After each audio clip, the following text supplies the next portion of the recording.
everybody, I'm Laura Gale Locke with your City 7 News Now update.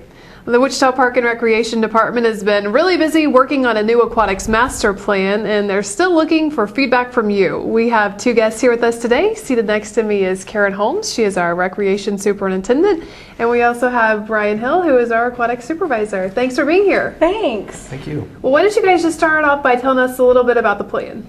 Well, we've been working on it for almost a year. And what prompted it was that we have 11 municipal swimming pools that are in varying areas of structural soundness. They're in decay and decline. And we had a lot of leaking pools. So what we decided to do was look at some of the options that we have ahead of us in how many pools we would have. And so we went down this road. We formulated an aquatics committee of some citizens and stakeholders to go ahead and look at our aquatics facilities and programs. So that's what we've been doing. Then you guys have already been gathering a lot of public input, correct? Yes, we have. We've had quite a few meetings with our district advisory boards. We've also gone to some already established neighborhood meetings. We've held meetings, and then we've used some of the social media aspects to ask questions about the aquatics plan and what people would like to see. And Brian, what are you guys hearing? We're hearing a lot of good stuff. The most exciting thing is that we heard from the back, because we get a lot of positive comments. A lot of people, they really want the pools to be there. They like the pools. They use the pools. From some of the feedback we've got, the most things that people would really like to see are better hours, better facilities. The bathhouses are in great shapes. And the biggest thing that we really heard is our pools aren't fun, which is true. I mean, we kind of have a bathtub style. The pools are kind of aged. They're looking for more fun pools. They want to do more things there instead of just swim laps. They want to have the zero depth entry where it's much easier to get into the water. They want the splash pads. They want the fountains. They want slides, stuff like that.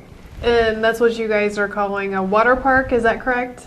Yes, it's not a full-blown water park, but it would have some amenities, such as Brian said, the zero-depth entry, which is like entering into the beach if you were out at the ocean. And then it has more fun things that dump water on you, and you can play on things, and it's just really interactive.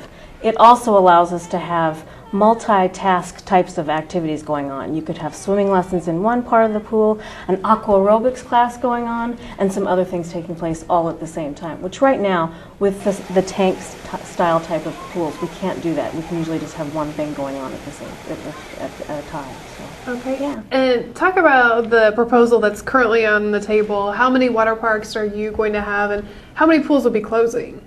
Well, we have 11 pools. Last summer we closed 2 pools, and that was Country Acres and Edgemore. And they were both leaking about 10% of their pool volume every day. And so in these days of water conservation, we couldn't have that. So, and the cost to fix those pools and upgrade to the Americans with Disabilities Act so that they're more accessible would have been close to $200,000. And that was something that we just could not afford at this time. But then that helped us to spur, let's do an aquatics master plan. So right now we have 9 pools. We are slating to close 2 more for next summer. And hopefully, ideally, we will get down to 6 pools that are strategically located around the city. And which 2 pools would be closing for next year? Next summer, we're slating McAdams and Evergreen pools. Okay, so then you would have those remaining pools open, but then how does everything else tie in together with building how many new water park? We'll transition it in. For 2015, we're slated to rebuild the Edgemore pool. We're about ready to go to council with a plan and design to go ahead and design the pool and initiate some money for that. So we'll start that process. It actually takes about a year to go through the whole process of design and build. So we need to start now, even though Edgemore won't open until 2015. So would you guys be building these one at a time, or would you have multiple projects going on? Yes, they would be built one at a time so that we could transition in the closures of the other pools with the opening of the brand new ones. Okay.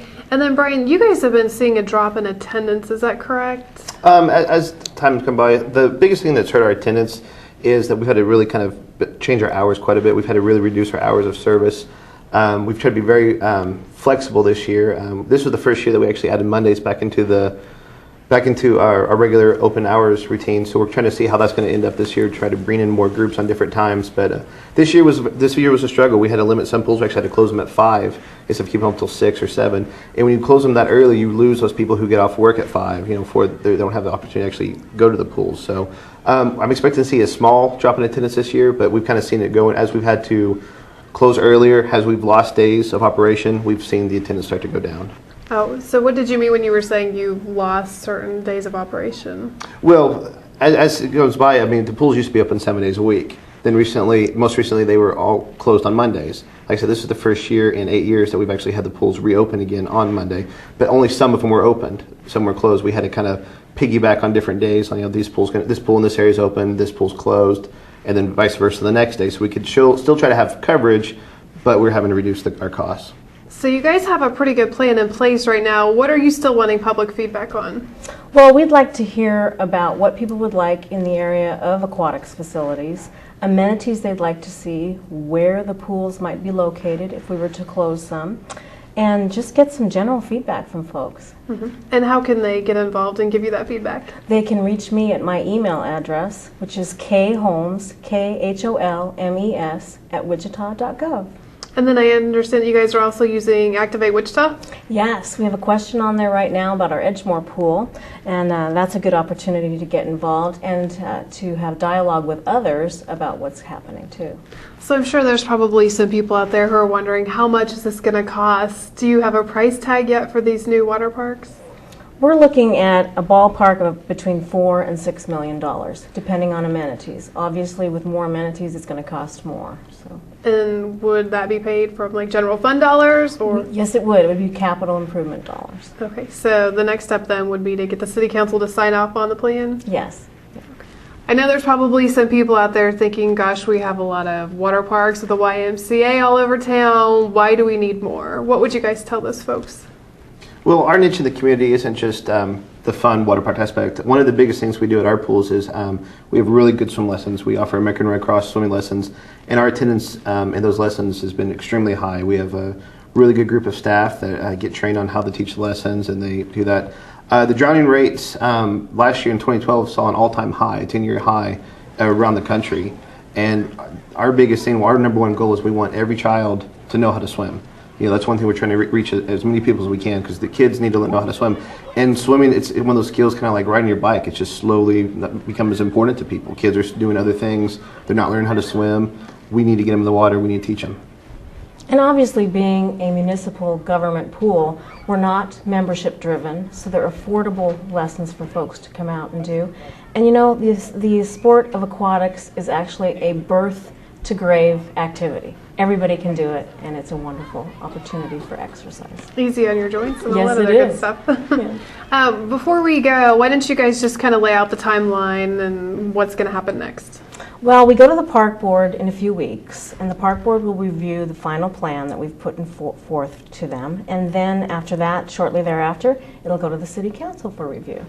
And then once the city council, if the city council does decide to give its blessing, then how soon could we see you guys break ground and things start happening? Well, we can actually start to do, at least for the Edgemore pool, start on the design, start on the looking at where the site plan would be, and looking at a specific design.